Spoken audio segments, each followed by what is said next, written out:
Vamos avançar sem mais delongas com o Comitê Central, porque fomos escolhidos para presidir às comemorações dos 75 anos do 25 de Abril. Começamos a trabalhar já hoje e os motoristas estão lá em baixo, já com o motor do carro a trabalhar.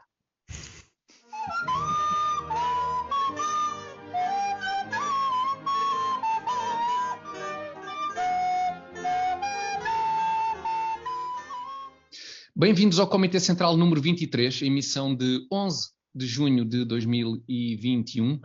Hoje vamos falar da polémica em torno da Câmara Municipal de Lisboa e mais precisamente do facto da Câmara Municipal de Lisboa ter cedido alguns dados pessoais de manifestantes anti-Putin às entidades russas. Vamos também falar de um programa de televisão novo na RTP que nos explicou com toda a clareza do que é que consta a Carta Portuguesa dos Direitos Humanos da Era Digital. Vamos ainda ter tempo, como sempre, para o nosso camarada da semana, espaço em que vamos destacar a figura que mais relevo ganhou nestes últimos dias e vamos fechar o programa, também como sempre, com a nossa sessão de esclarecimento, hoje com uma pergunta que é também uma ótima análise e um ótimo pretexto para fecharmos o programa naquele tom sempre positivo com que gostamos de fechar. Mas para já vamos começar então com a polémica em torno da Câmara Municipal de Lisboa e do seu presidente Fernando Medina. A Câmara terá cedido às autoridades russas os nomes, moradas e contactos e alergias alimentares também, estou certo, porque dá jeito, porque isso depois os russos têm ali trabalham muito bem a esse nível depois em explorar essas... Para lhes darem cianeto sem glúten. Isso não vai fazer mal, exatamente, é precisamente isso, está muito bem visto. E Carlos, aposto que tens mais coisas a dizer para além dessa. Mais giras não tens, de certeza, mas tens mais coisas a dizer sobre o facto da Câmara, aparentemente num procedimento que não é novo, embora parece que a Câmara já terá dado informações a outras embaixadas sobre protestos contra os países representados por essas embaixadas, embora não me pareça que nesses casos tenham sido cedidos dados pessoais sobre as pessoas que organizaram essas manifestações, como aconteceu agora em janeiro passado com esta manifestação anti-Putin. Carlos, avança. Isto é imenso a dizer sobre isto e muitos ângulos por onde isto se pode olhar e nenhum deles é necessariamente bom. O primeiro é se isto foi algo específico para a Embaixada Russa, é mau, porque precisamos saber porque é que a Câmara Municipal de Lisboa, especificamente para a Embaixada Russa, decidiu dar os nomes e os contactos e as moradas das pessoas que se iam manifestar ali. Isso é bastante mau. Se era já algo habitual, ou seja, todas as embaixadas que recebiam este tipo de manifestantes, e nós já tivemos este tipo de protestos contra outros regimes pouco recomendáveis, então é ainda pior porque estamos aqui há muito tempo a dar dados de opositores a regimes pouco recomendáveis a dá-los às embaixadas e aos ministérios dos negócios estrangeiros. Mas depois ainda há o outro nível, que é isto já se fazia, era já este o processo que era seguido quando António Costa, o atual primeiro-ministro, era presidente da Câmara de Lisboa. E, mais uma vez, aqui temos duas hipóteses, e nenhuma delas é boa. Se já era feito antes, quando António Costa era presidente da Câmara, então nós tivemos o atual primeiro-ministro a dar dados de manifestantes a regimes pouco recomendáveis. Se não era feito assim no tempo de António Costa, temos que perceber porque é que Fernando Medina mudou esse processo para que se começasse a dar este tipo de dados. Nenhum destes cenários é bom. São todos terríveis. Ou seja, se isto não existia e houve uma alteração para dar à Rússia, temos que perceber porquê e quem é que dentro da Câmara Municipal de Lisboa tomou essa decisão. Se isto já existia antes, andamos há imenso tempo a dar este tipo de dados a regimes pouco recomendáveis. Se já existia no tempo de Costa, então o primeiro-ministro está envolvido e estava a fazer a mesma coisa. Se não existia, foi Medina que mudou isso para que se desse estes dados. Isto é particularmente grave. Isto é grave para a Câmara Municipal de Lisboa, é grave para o país, é grave para a própria democracia e, ao mesmo tempo, a sensação que dá é que, sendo uma coisa grave, resulta, acima de tudo, de um descuido. Que eu posso ter uma péssima opinião, tanto de António Costa como de Medina, mas honestamente não acredito que tenha havido uma vontade propositada de entregar pessoas a embaixadas ou regimes pouco recomendáveis. Não acho. Agora, acho mesmo que foi uma questão administrativa. Um desgraçado qualquer que estava lá e que seguiu um protocolo qualquer. Carlos, no meu tempo, um descuido era libertar um gajo numa reunião, por exemplo. Isso era um descuido. No meu tempo era isso que se chamava descuido. É que nós não temos... tanto...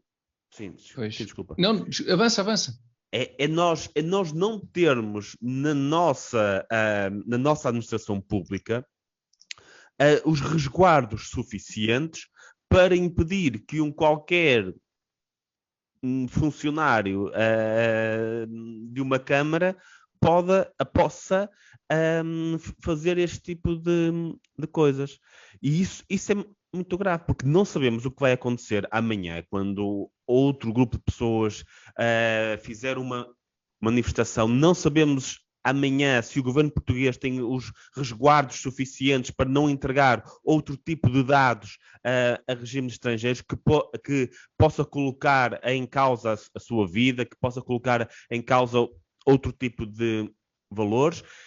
E isso não existe. E até a forma muito levezinha como se reagiu a isto. Olha, já lhes pedimos para devolverem os dados. Aquela coisa ridícula, não é? Nós demos os dados, mas já pedimos aos Eles não chegaram a abrir o envelope. Eles juram que não chegaram a abrir o envelope. Eles até, eu soube que apagaram um e-mailzinho da coisa. E eles, de qualquer maneira, Carlos, desculpe, eles não deram os dados a Moscovo, deram os dados à Embaixada da Rússia. Completamente diferente, atenção. Totalmente diferente, claro. E ao Ministério dos Negócios Estrangeiros, note. Portanto, sim. Fizeram questão de colocar os dois ali. Aquele muro que o Costa derrubou em 2015 no governo, na Câmara, já está derrubado há muito tempo, não é? Isto parece que aconteceu, portanto, com a Rússia, não é? Com a China, com a Venezuela e com Israel. Estranhamente com Israel, não é? Estranhamente com Israel. Eu não sei, pode ser que este muro derrubado na Câmara já há tanto tempo possa ter permitido a entrada na gestão da Câmara de uma outra pessoa que eventualmente nutra simpatia, não sei, digo eu, pode acontecer. Em 10 mil funcionários é capaz, não? Em 10 mil e que se tenha distraído e tenha... Eu acredito que isto seja um procedimento já antigo, ainda do tempo do Costa, porque a Medina capacidade de iniciativa, para além de construir ciclovias, não reconheço muita. E também me leva a questionar o seguinte... não consegui, estive a pensar nisto a manhã toda, o dia todo, e confesso que não sei o que é que seria preciso para Fernando Medina se demitir. Vocês conseguem imaginar um cenário? Ou Fernando Medina, quem fala de Fernando Medina fala de Eduardo Cabrita, fala de António Costa. Eu não consegui engendrar um contexto em que Fernando Medina se demitisse. Lembrei-me só daquela frase de Donald Trump já há um tempo, de que era tão popular que podia dar um tiro a alguém na Quinta Avenida e não perdia votos. Bem, eu acho que o Cabrita não deu um tiro, mas deram um tiro em nome de... Sim, eu acho que talvez se Fernando Medina desse um tiro ao Trump na Quinta Avenida, talvez tivesse que se demitir, porque provavelmente seria preso, até porque era nos Estados Unidos, mas realmente tirando um cenário desse género. Mas se fosse na Avenida da Liberdade ou assim, nos restauradores, pois, daí a minha salvaguarda, mas de facto se isto não é passível de levar a uma demissão, eu realmente não percebo em que circunstâncias é que isso poderá acontecer. Não, há umas circunstâncias em que isto é justificável. É que se pensarmos que esta malta da Rússia e tal são tipos para terem ali uns espiões a sério, umas equipas capazes de entrar ali pela Câmara Municipal de Lisboa adentro e roubar dados e tal, e partir isso não tenho dúvidas nenhumas. E se calhar... Mas, não é preciso. Mas, pelo visto, pois não é isso. preciso. E se calhar é como aquelas pessoas que já deixam o carro aberto para não lhes partirem os vidros. Pronto, se quiserem entrar, roubem, mas não partam o vidro. Sim. Levem lá o rádio, na altura em que se levava rádios. Não, mas a tua questão, Tiago, é pertinente. Muito obrigado. Nada. Já pensei nisso muitas vezes. O que é que será preciso para alguém... É difícil engendrar um cenário, não é? Não consigo. Se um destes sujeitos, um destes Cabritas, ou Nuno Santos, ou a Senhora da Justiça, etc. Todos, praticamente. Qualquer um deles que fosse filmado inequivocamente a atropelar deliberadamente velhinhas eu acho que nem assim se demitiam, porque qualquer crítica seria considerada aproveitamento político e populismo, e eles teriam sempre uma desculpa qualquer. Quer dizer, eles não têm desculpa absolutamente nenhuma. Neste caso do Medina, lá da entrega aos russos dos dados dos dissidentes, dos ativistas, não há desculpa absolutamente nenhuma. Há aí umas figuras ridículas, figuras do costume, não é? Aquela senhora... aquela senhora que era da ERC, uma tipa ligada ao PS. Sim. Estrela Serrano. Estela. Dizem umas barbaridades a tentar defender, mas não defendem absolutamente nada. Acho que se enterra... Quer dizer, para quem tem dois neurónios, enterra-se cada vez mais. Aquilo não há justificação absolutamente nenhuma. E claro que em qualquer lado normal, este senhor já estaria, pelo menos teria apresentado a sua admissão. Não, é que até comprando o argumento, que eu até compro, que é que ele foi um funcionário inferior que... É para a responsabilidade política, Carlos. Exatamente, é a responsabilidade política. É algo com uma consequência tão grave que não pode ser aquele funcionário a assumir aquela responsabilidade. E isso Jorge Coelho demonstrou cabalmente. Não foi ele que pôs a ponta abaixo, não foi ele que não vigiou as vigas da ponte, mas é algo com... Mas foi ele que depois foi para a administração da Mota-Engil. Pronto, isso é outra coisa. Mas é algo com consequências tão graves que tem que haver uma responsabilidade política para além do técnico responsável por aquilo que aconteceu ali. E acho que em qualquer outro país isto teria resultado numa demissão clara. Nós, se pensarmos, o governo holandês demitiu-se aqui há uns meses por uma questão que, comparado com estas questões que aparecem dentro do Partido Socialista quase todas as semanas, são coisas muito pequeninas. Foi um caso de subornos com o RSI lá do sítio, quer dizer, um caso de não atribuição de RSI a um grupo de famílias. Foi basicamente isso que levou à por esses critérios, o governo do PS não durava 10 minutos. Em 6 ou 7 minutos aparecia logo uma coisa muito mais grave do que essa. Mas é isso. Se calhar cá nem era notícia. Aquilo que levou à admissão do governo holandês cá, se calhar quase nem era notícia. Esperem aí, esta questão do Medina, pelos vistos, também não foi notícia durante muitos meses. Pois aparentemente, exatamente. Aparentemente esta situação foi denunciada em janeiro. Foi denunciada desde janeiro aos jornalistas. Por uma destas jornalistas, não sabemos exatamente. A que jornalistas, e que não revelaram absolutamente nada. Não é? Portanto, também não são jornalistas, são jornalistas de carteira, não são jornalistas de facto, não é? Pois. Mas também não sabemos quem eu não sei, francamente, qual é a posição relativamente a Fernando Medina, qual é a posição de Pedro Nuno Santos, e se Fernando Medina é um Pedro, sim, é um Pedro Nunista ou não. Ele já veio declarar solidariedade, não foi? Solidariedade, sim. Ele disse, e passo a citar, que ninguém tem dúvidas da adesão incondicional de Fernando Medina à liberdade e democracia. Portanto, conclusão, demita-se. Ou mais ainda também, Fernando Medina não pactua com o desrespeito pelos mais elementares direitos humanos. Conclusão óbvia, demita-se. Claro. Não sei, mas aparentemente isto é usado para defender a permanência de Fernando Medina. Aparentemente é isso. É engraçado que o Pedro Nuno Santos não parece uma pessoa intelectualmente muito dotada, mas tem alguma graça. Sim, acaba por ter piada. E talvez, até porque talvez, se calhar, realmente a coisa acaba por ter piada. Porque mesmo a Embaixada Russa disse, e vou citar, quanto à excitação em causa, está sem dúvida alimentada pelo desejo dos tais ativistas de atrair atenção mediática a si próprios através da politização generalizada e provocações deploráveis. Assim, a senhora ativista, entre aspas, pode voltar tranquilamente para casa, disse a Embaixada da Rússia. Isto lido neste tom depois parece... sair de casa menos tranquilamente, levada por dois jagunços.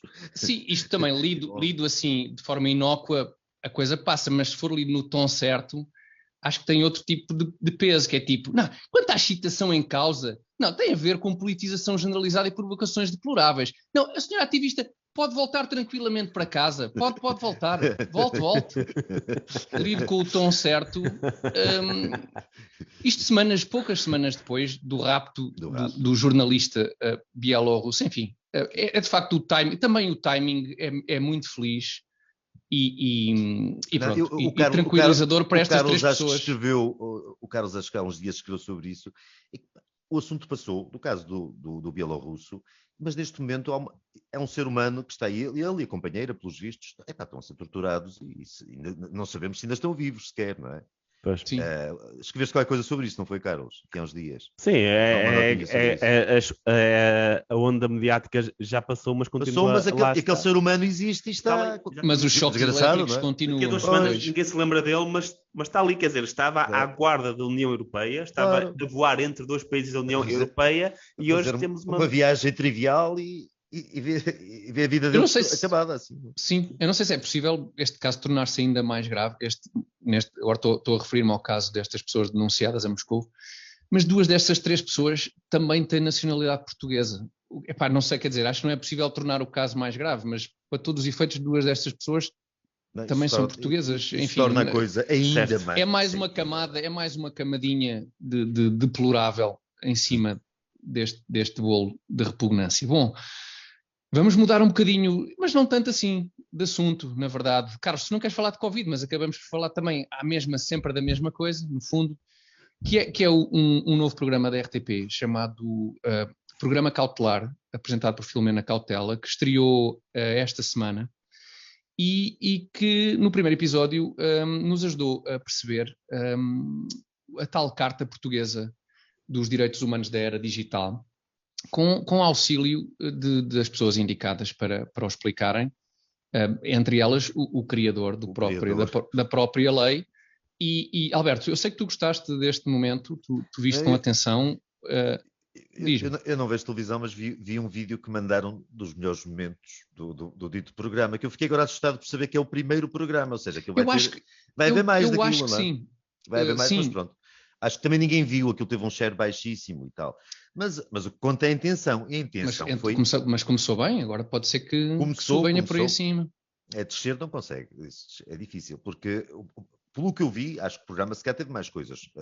Houve ali uns 20 minutos dedicados à Carta dos Direitos Humanos na Era Digital, Carta Portuguesa. Carta Portuguesa faz lembrar aquelas das cartas portuguesas da outra. E aquilo foi um dos momentos mais embaraçosos, ou mais venezuelanos ou norte-coreanos que eu vi na vida, pelo menos na televisão portuguesa. Para quem não viu, a senhora foi... o único comentário formal para desmentir, ou seja, para desmentir se a carta poderia pressupor alguma espécie de censura, foi feito ao criador da dita carta. Foi a tal Filomena Cautela, que foi à Assembleia da República a simular o encontro espontâneo com José Magalhães, que por acaso estava lá num banco. Ela foi de moto à Assembleia da República e perguntou se aquilo podia ser considerado censura. Ele disse nada disso, é o oposto e tal. Isto é feito para as pessoas não engolirem petas, disse uma coisa qualquer assim e tal. As pessoas não serem... não aceitarem qualquer coisa como verdade, ou seja, só aceitarem aquilo que o José Magalhães acha que é verdade, naturalmente. Ela ficou muito contente, deitou-se um bocadinho no colo dele e depois terá vindo embora. Depois houve um momento muito bonito em que aquele rapper, acho que era rapper o Carlão, ou Pac-Man, ou qualquer coisa, também nos ensinou a não aceitar, a duvidar de tudo, quer dizer, presumo que se não disse para duvidarmos dos programas da RTP, por exemplo, da propaganda oficial do governo, que é o que esse programa faz, a duvidarmos daquilo que não será agradável para o governo. Por fim, da parte que eu vi, lá está, houve uma entrevista ao professor Marcelo, em que também tanto a apresentadora como o professor Marcelo disseram muito mal das fake news, ou seja, o professor Marcelo disse mal das fake news, que é curioso também, e ela acabou outra vez... Quando é que isso deixou de ter piada? Marcelo Rebelo de Sousa dizer mal de... Marcelo Rebelo de Sousa dizer mal de fake news. Ele parece que é contra as fake news. Isso deixou de ter piada. É que isso, durante toda a sua vida, Marcelo Rebelo de Sousa foi o senhor fake news. Sim. Mas isso passou. Enfim. Ele, quando ele não diz, não vou dizer quando ele não diz mentiras, mas pronto, eu digo, o que ele diz são coisas inócuas, que não tem qualquer... Ele agora, enquanto presidente, é mais dedicado à vacuidade do que à mentira, é verdade. Na sua carreira toda anterior, a carreira pública, não estou a falar como académico, não conheço, não me interessa, a produção de mentiras, como tu disseste, as fake news era o forte dele, não é? Aquela coisa da Vichy Soares é apenas... Sim, atenção, fake news não são necessariamente mentiras sequer, não é? Fake news podem ter vários contornos e há formas até bastante mais habilidosas, digamos, de transmitir fake news por mentiras. O termo usado nesta carta, neste documento, é desinformação. E por desinformação, no contexto em que nos apresentam, uma pessoa subentende facilmente que aquilo é feito para condicionar qualquer forma de informação que seja nociva ao poder instalado. E vão tentar destruir órgãos de comunicação os poucos que podem ser mais suscetíveis a isto, ou jornalistas ou opinadores específicos, não tenho dúvidas disso, e vão censurar pessoas pelas redes sociais, anónimos por aí, com certeza. Claro, mas uma salvaguarda, Alberto. Repara, o programa não é um programa jornalístico, nem a Filomena Cautela é jornalista, portanto ela também não tem nenhum dever de isenção. Está a explanar, ela e os seus convidados, as suas opiniões, não era o que faltava. Não haver um espaço agora para que as pessoas realmente acham muito bem a Carta Portuguesa dos Direitos, não sei quê, da era digital, também não tivessem um espaço para explanar o quão espetacular a lei é. Acusar a senhora ou o programa de isenção seria absurdo, porque não houve contraditório absolutamente nenhum. E foi propaganda oficial, mais nada. E é propaganda no sentido mais direto e desavergonhado do termo. É deprimente, aquilo não é o programa em si, é o país em que estamos a aceitar normalmente este tipo de coisas. É doentio. Eu sem querer antecipar assuntos, e sendo aqui um bocadinho mais otimista, eu assumo. É por isso que estás cá, Carlos. Se não és tu, temos tramados. Assumo um cenário positivo de isto já fazer parte, de tudo isto já fazer parte das comemorações dos 50 anos do 25 de Abril, que é, olha, temos denunciam-se manifestantes, depois temos uma espécie ali mais sofisticada, é verdade, de conversas em família, portanto estamos ali a mostrar um bocadinho o que era antes do 25 de Abril, como é que se tratavam os manifestantes, o tipo de programas de televisão que havia, e depois vai acontecer alguma coisa, e nos 50 anos isso vai se transformar tudo, se bem que aquilo de passar informações em Moscovo também diz que acontecia muito depois de 25 de Abril, mas isso é outra coisa. Mas é assim, veremos então como é que são os próximos programas, se forem sempre nesta toada, e a toada a certa altura pareceu de facto uma toada de conversas em família, versão século XXI. Então é isso, temos ali mais um programa para defender o governo, temos ali mas de cara lavada, não é? Aquilo é muito sofisticado, uma produção muito sofisticada, mas com os costumes do passado, coisas que já foram mais que vistas. Aparece uma legislação, as pessoas reagem, não sei o quê, e depois aparecem alguém ligado mais ao regime a defender isso. Veremos como é que serão os próximos programas. Acho que aquele artigo 6 é indefensável. Não há ponta para onde se lhe pega ali. É um perigo para a democracia aceitarmos que possa haver um órgão que defina aquilo que é e que não é a verdade, até porque tenderá a defender a verdade que lhe interessa. Nós já tivemos vários exemplos disso no passado. É algo que, apesar desse tipo de propaganda, apesar desse tipo de defesa, acho que os portugueses não irão deixar passar. Carlos, a verdade é sempre apresentada, a mentira, desculpa, e a propaganda é sempre apresentada como sendo a verdade. Claro. O Pravda queria dizer o que queria dizer, não é? Isto é mais um exemplo, Agora, sempre houve um bocadinho disto, é natural. Agora, o descaramento que há atualmente nesta matéria é preocupante, é maior do que havia. Não se fazia as coisas tão às claras. E agora, sim, ainda assim, eu achei de alguma forma refrescante este programa. Por acaso vocês não referiram isso, porque nós estamos muito habituados a que a RTP leve o poder ao colo, não é? Mas neste caso foi uma apresentadora da RTP que passou o programa ao colo do poder. Do poder, sim.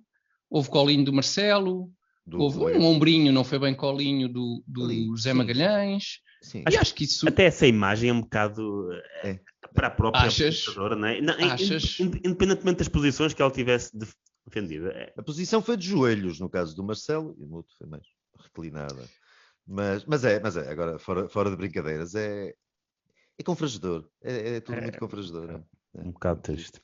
Bom, estamos no momento certo para ligar ao próximo tema do nosso programa, que virá com o camarada da semana, que é já a seguir.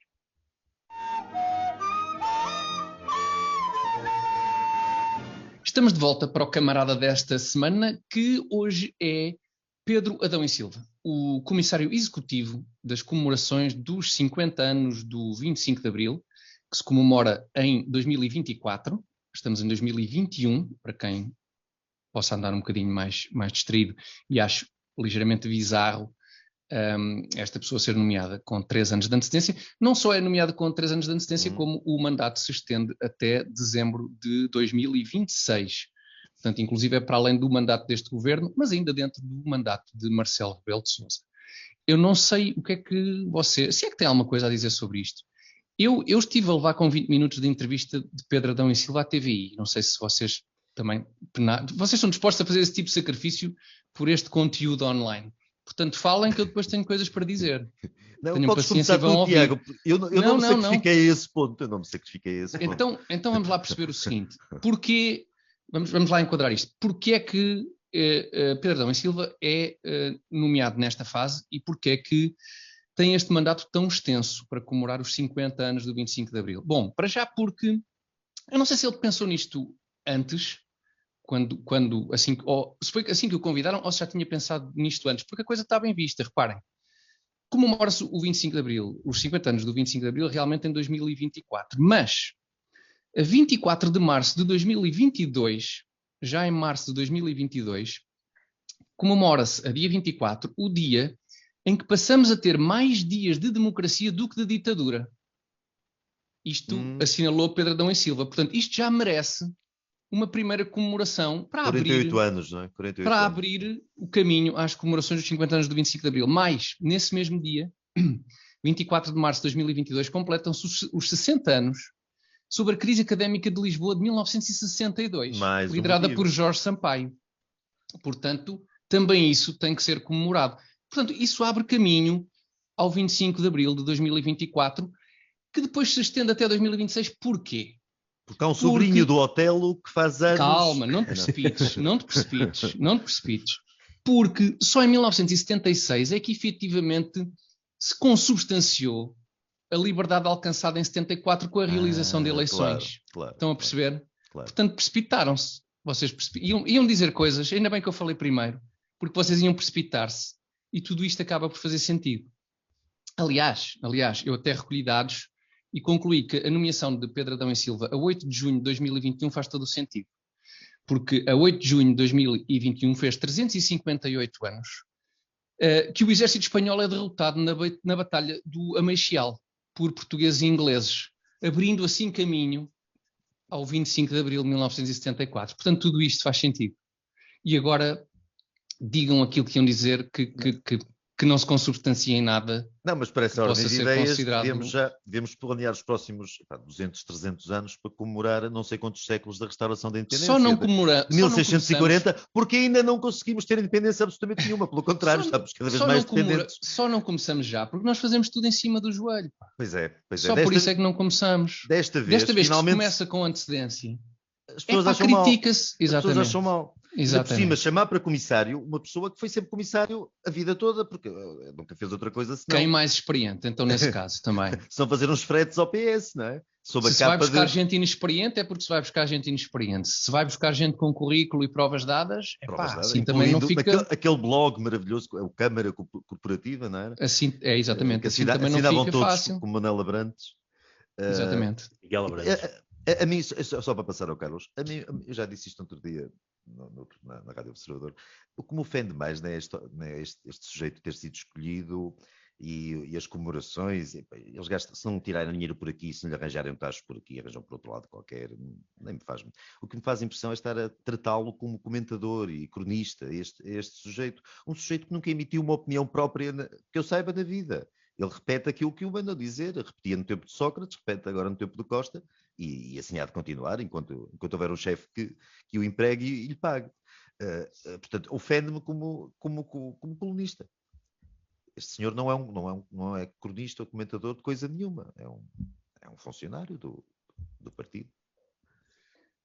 Tal como no caso da questão da embaixada russa, eu acho que há aqui vários níveis de mal em tudo isto e aqui sem grandes alternativas, porque é mesmo assim, portanto é mesmo um conjunto de níveis de mal, que é, primeiro, uma coisa que ninguém falou, que é uma coisa que é normal em qualquer país, que devia ter sido logo a primeira reação, que é não houve um concurso público para uma cerimónia deste tipo. Dizer, olha, nós queremos que se faça isto, queremos isto, isto e isto, apresentem orçamentos, apresentem equipas e depois uma equipa, um júri selecionado para a Assembleia da República escolhe a pessoa que vai liderar isso. Não houve, que é algo banal em qualquer país desenvolvido para uma coisa deste tipo, com este tipo de orçamento, que é haver um concurso público transparente em que qualquer pessoa pode apresentar uma candidatura. Isso devia vir antes de qualquer outra coisa. Qualquer que fosse o escolhido, mesmo que fosse a melhor pessoa do mundo para este tipo de eventos, não deveria ser escolhida desta forma. E isso vem, quanto a mim, antes de tudo. Depois vem a escolha em si, ou seja, o Partido Socialista escolheu alguém, um dos seus, porque foi militante do PS, apoiante de José Sócrates, António Costa, portanto, claramente, quer dizer, acho que nem sequer há a ilusão de ser um comentador neutro, portanto, não, acho que nem há essa ilusão. Escolheu um dos seus, de uma perspectiva quase de para uma celebração, os 50 anos que vão acontecer depois do mandato de Costa. Portanto, havia pelo menos uma obrigação, mesmo que não houvesse um concurso público transparente, haveria pelo menos uma obrigação de ser com acordo de outros partidos que podem vir eles próprios a estar no governo. É implausível, dadas as circunstâncias, mas pode acontecer. Portanto, isto já é outro nível de mau. Depois há um terceiro nível de mau, que é o facto de se criar uma equipa específica no governo ou um conjunto de pessoas para apoiar isto. Desde 2015, o número de funcionários no governo aumentou de cerca de 900 e tal para 1.200 e tal. Não sei os números ao certo, mas algo deste género. Temos 300 novos funcionários no governo, assessores, motoristas, por aí fora. Não havia, entre esses 300, 7 ou 8 capazes de organizar uma coisa destas. Ou seja, teve que se criar ali quase um ministério sombra para se organizar uma coisa, quando o número de funcionários no governo aumentou desta forma nos últimos 6 anos. Depois há outro nível de mal, que é a forma. Porque é que nós estamos a falar disto? Ao contrário do que o Tiago disse, eu peço imensa desculpa por contrariar aqui, a nomeação do Pedro Adão e Silva não foi feita agora em junho, foi feita em 25 de abril. O anúncio, vá. O decreto de lei, rigor agora fora, exatamente, é que apareceu agora em junho. Mas ninguém teria falado sobre isto, não fora o Porto Canal, que não é propriamente a televisão portuguesa com mais recursos e mais vista e não sei o quê, a denunciar a situação. Aliás, eu vejo pouca televisão, portanto pode-me ter falhado isto, mas aquilo... Acho que no programa Cautelar falaram nisto também. Sim, denunciaram esta situação. Aquilo que senti foi que aquilo passou do Porto Canal para as redes sociais. Foi um editorial de um jornalista do Porto Canal, sim. E depois, só daí é que se sentiu alguma necessidade de falar disso, normalmente para defender esta escolha. E isso também é mau, porque demonstra que existe ali, e eu volto muitas vezes a este assunto, acho que a nossa elite está muito concentrada, tanto geograficamente como em termos de grupos de amigos, está excessivamente concentrada, e isso viu-se muito pela defesa que foi feita dessa nomeação, e teve que vir um grupo de jornalistas completamente fora desse núcleo de elite, tanto que estão no Porto, não é? No Porto Canal, denunciar uma situação destas. Sabe o que é que parece? Eu questiono, será que alguém teria denunciado essa situação se não fosse o Porto Canal a fazê-lo? Eu tenho muitas dúvidas sobre isso. Vocês veem séries sobre tráfico de droga? Parece aquelas situações tipo Colômbia ou México, onde tu tens, por exemplo, o cartel de Medellín, não é? Para pôr os tipos em ordem tem que vir, obviamente, polícia de outro sítio, não pode ser dali. Parece um bocado, não é? Parece que a dali já está por claro, conta, dali não é? Tem que ser de uma cidade bem longe para pôr ordem naquelas como funciona bastante assim. Eu vejo muitas séries sobre... A mim faz muita impressão que o Carlos chama elite aquela gente, sinceramente. Estes Adões e Silva São elite de quê? São elite só na facilidade com que têm acesso ao orçamento, não é?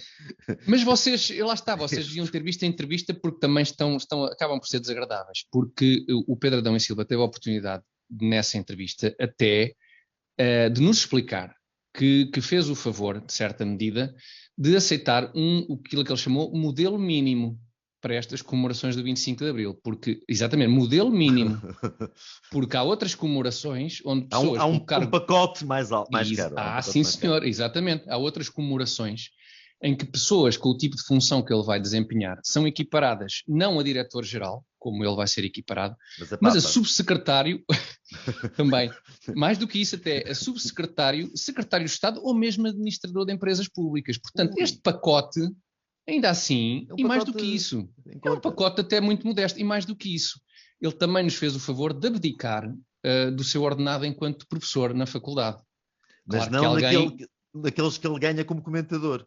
Não, esses não. A fingir que é comentador. Esses não. Claro que, em princípio, alguém terá que ser pago para fazer as horas de aulas de faculdade que ele deixará de fazer e, portanto, estamos efetivamente a pagar à mesma esse ordenado. Mas se ele abdicasse dos cargos de comentador, ninguém tinha que ser pago para dizer aquelas barbaridades que ele diz. Isso não, isso também não. Mas pronto, isto lá está, isto são coisas que vos escapam porque vocês não se estão ao cuidado não nos preparamos. De ver, exatamente, e de ver os dois lados da questão. Faltava aqui um nível de mal que se calhar não diz muito a algumas pessoas que nos estão a ouvir, mas o Alberto lembrar-se-á certamente disso e o Tiago também, que é aquele velho blog, Câmara Corporativa. Eu falei nisso um bocadinho. Exatamente, que se dedicava... Sim. Não, mas este é o tal outro nível de mal, que é que se dedicava um bocadinho à desinformação. Às fake news, à desinformação. É. E as pessoas que estavam envolvidas nisso, abertamente envolvidas nisso, acabaram todas...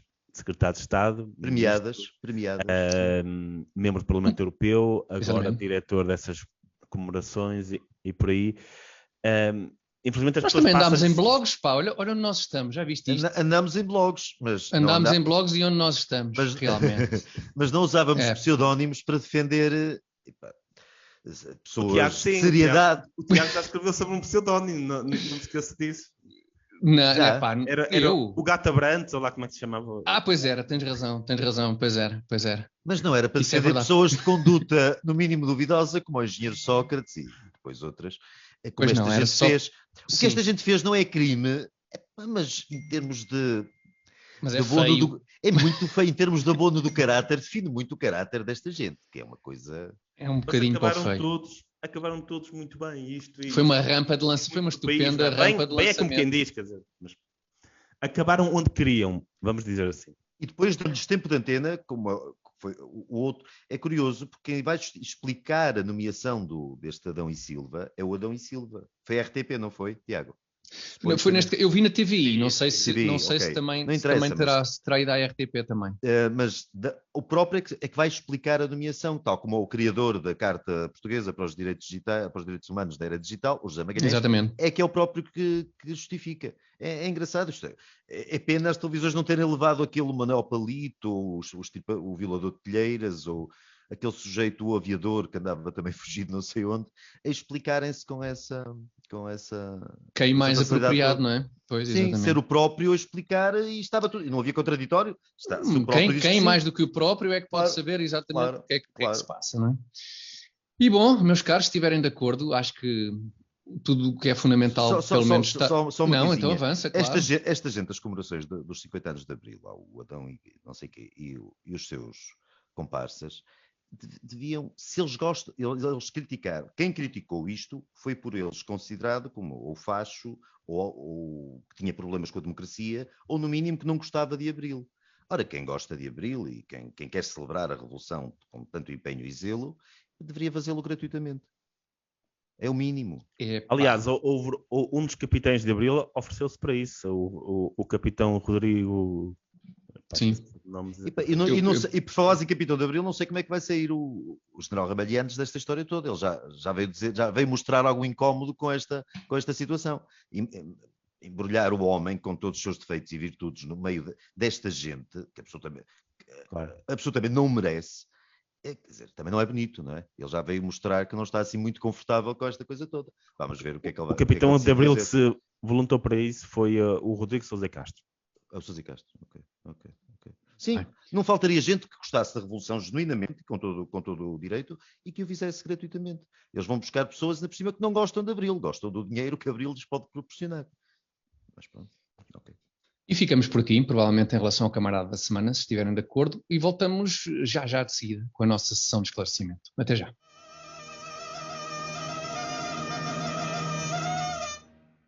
Estamos de volta para a sessão de esclarecimento do espaço em que respondemos a questões dos nossos espectadores e ouvintes. Por favor, continuem a enviar as vossas questões. Há muitas e muito interessantes. Nós vamos tentar responder a todas, mas não é fácil.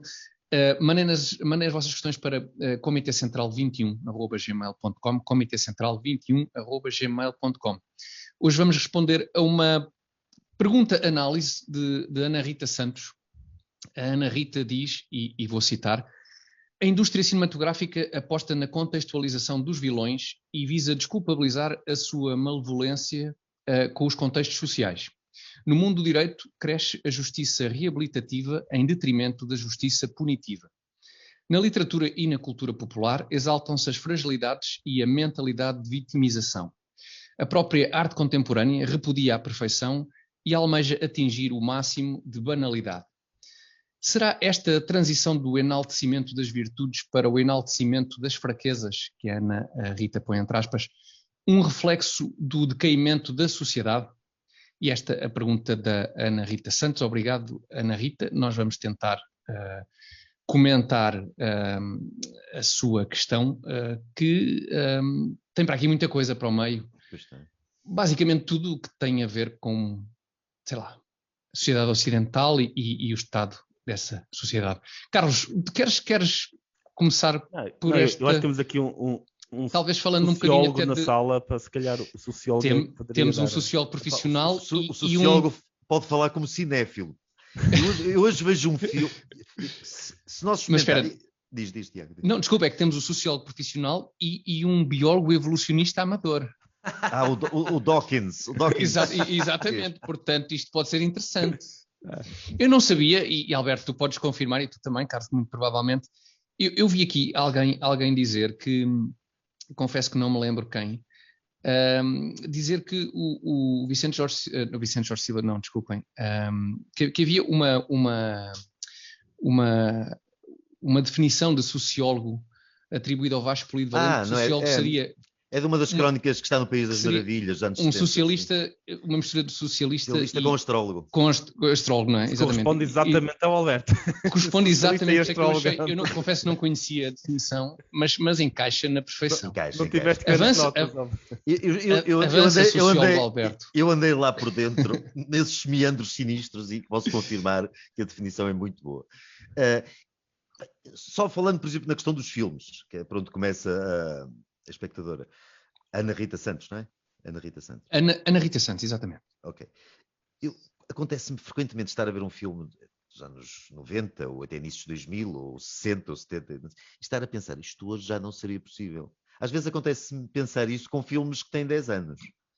A pensar que hoje, por questões de referências à orientação sexual, por questões tão diretas quanto essa, ou questões mais subtis, como realmente a dissolução do herói, dissolução no sentido de se dissolver mesmo, de desaparecer o herói, aquele culto do anti-herói, que tem interesse em alguns pontos, mas que hoje o anti-herói já não é bem apenas um anti-herói, é uma vítima.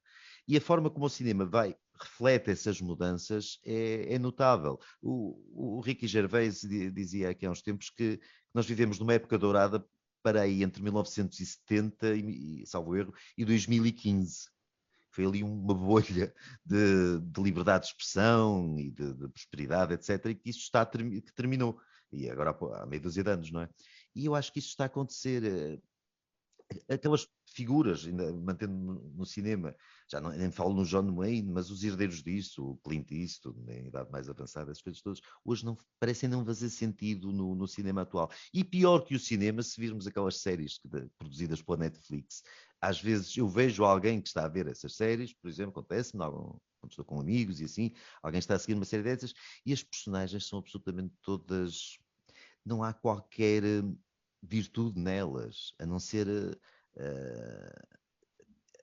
como é que aquela expressão que se usa agora? A necessidade de sinalizar a virtude. A virtude tem que ser exposta, sinalizável, não é algo que seja intrínseco a elas. É uma gente débil, frágil, sensível.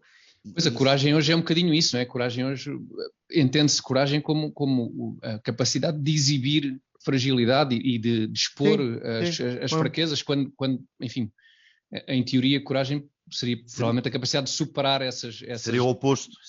Sim, a capacidade de superar essas debilidades e fraquezas para conseguir algo maior, enfim.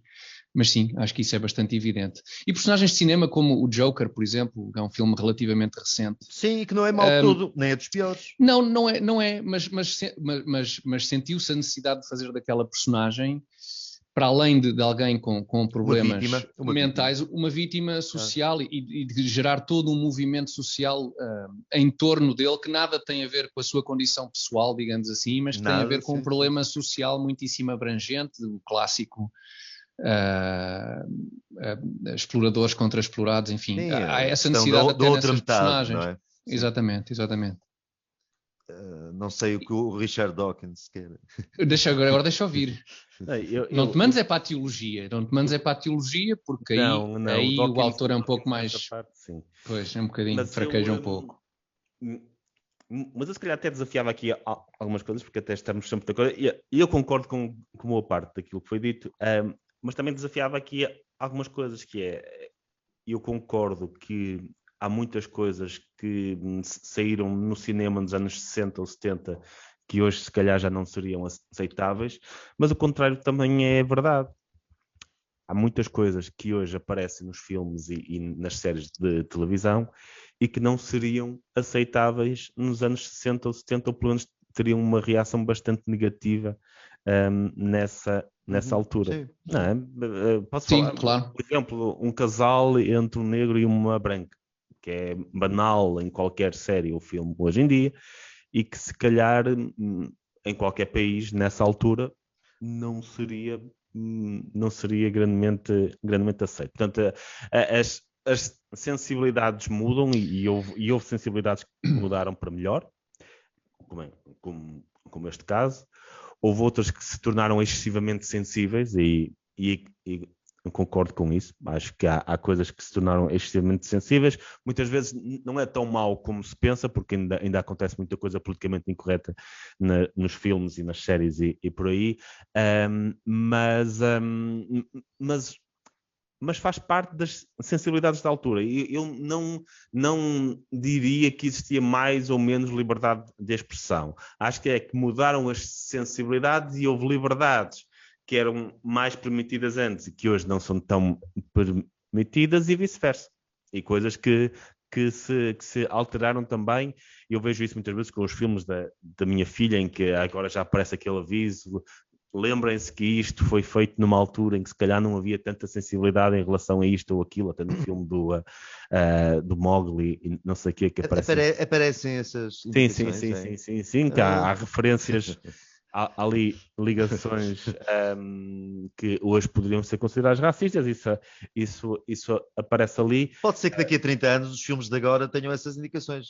Lembrem-se que isto foi feito num tempo em que as pessoas eram um bocado parvas e... É possível, é perfeitamente possível. E que não tinham capacidade e não lhes reconhecíamos a capacidade de avaliarem por si os conteúdos que vêm e, portanto, precisam não fazia de alguém que não avalie fazia por eles. ideia Temos esse ponto. Sim, está tudo esse cheio, é um ponto importante, cheio disso. Que é a infantilização da capacidade crítica das pessoas, que é aceitarmos que as pessoas não têm capacidade crítica, portanto... Se virem um filme dos anos 60 em que se trata mal uma pessoa por ser de determinada cor, que ela vai se convencer que aquilo é normal, que o deve fazer neste momento. Isso é como um filme, isso era como um filme sobre... a capacidade de perceber o contexto daquilo, mas também não é uma coisa... acho que é uma problema... coisa... O problema é quando... Mas não é uma coisa brutalmente, quer dizer, não é Carlos, uma tragédia que apareça ali uma coisa... Só é uma tragédia quando tu impões essas grelhas de análise, nomeadamente no sistema educativo. E crianças que aprendem a vida toda na escola que as grelhas para análise dessas questões são as que os ideólogos, digamos, dessas teorias acham que devem ser as que impõem às crianças, e as crianças crescem nesse contexto sem capacidade de formarem a sua opinião.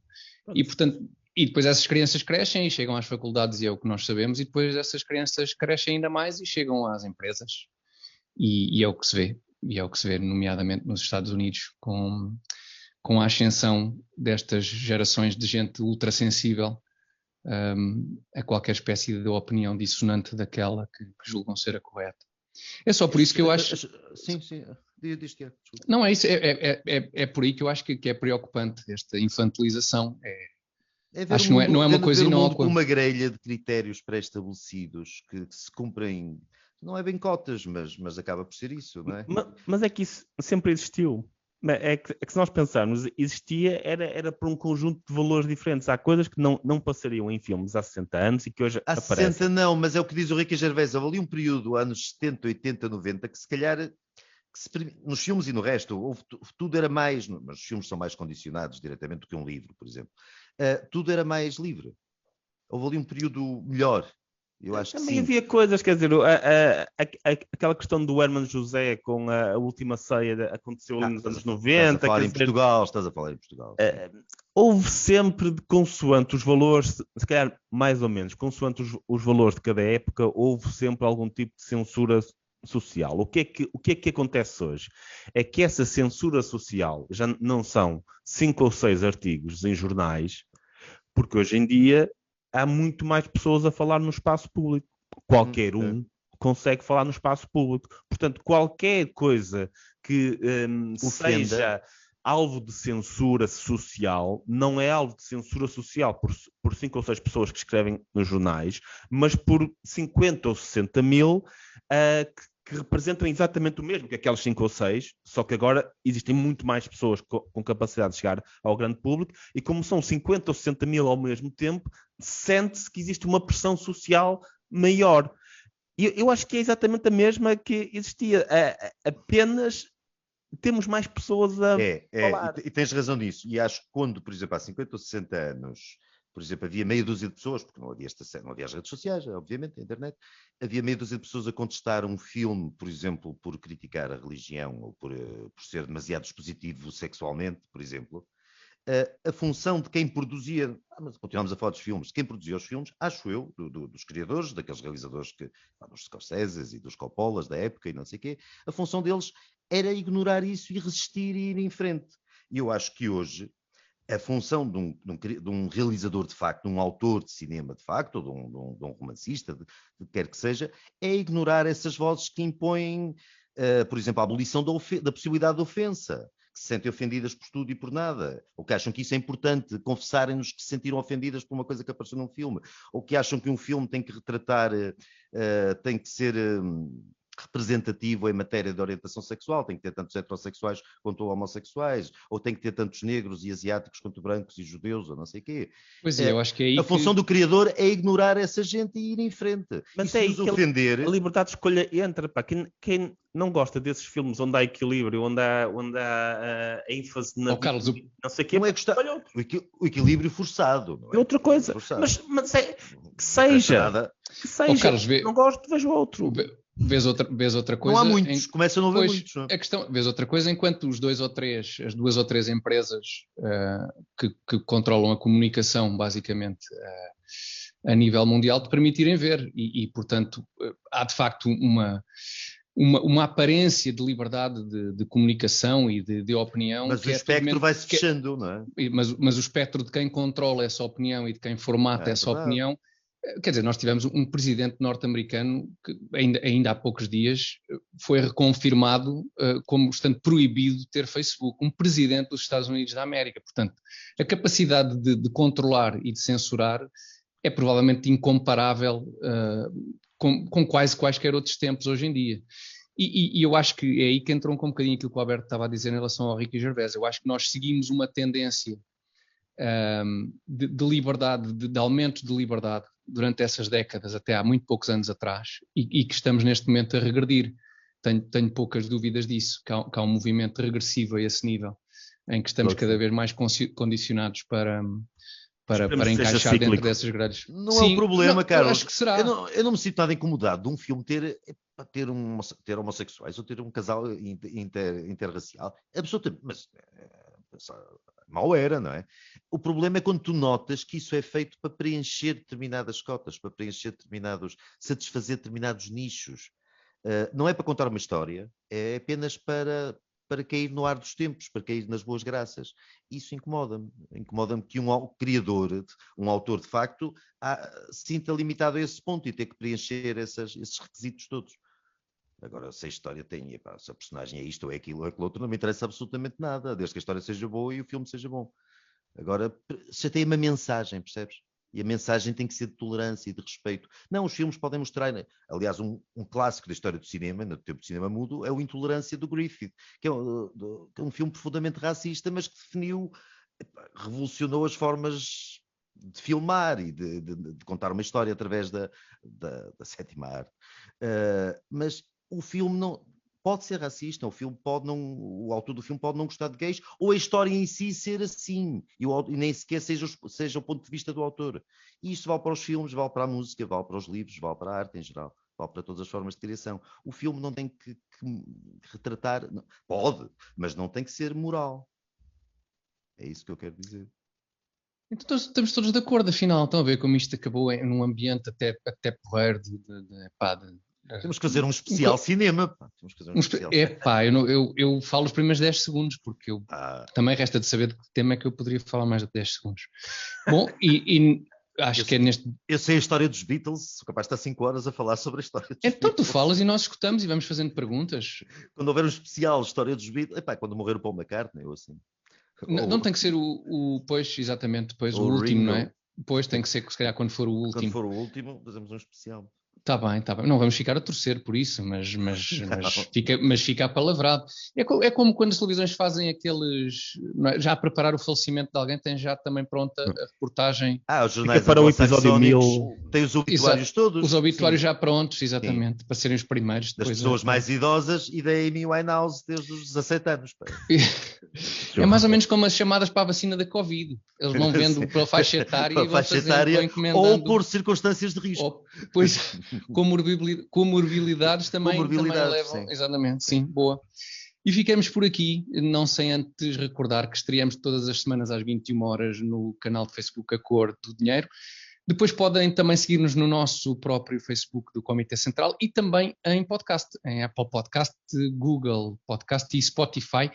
Em todos estes sítios onde der para pôr um fiche ou um 5 estrelas ou até comentários muito agradáveis, façam-nos esse favor porque acho que ajuda lá com coisas. E despedimos-nos aqui e vemo-nos outra vez para a semana. Até lá então. Obrigado.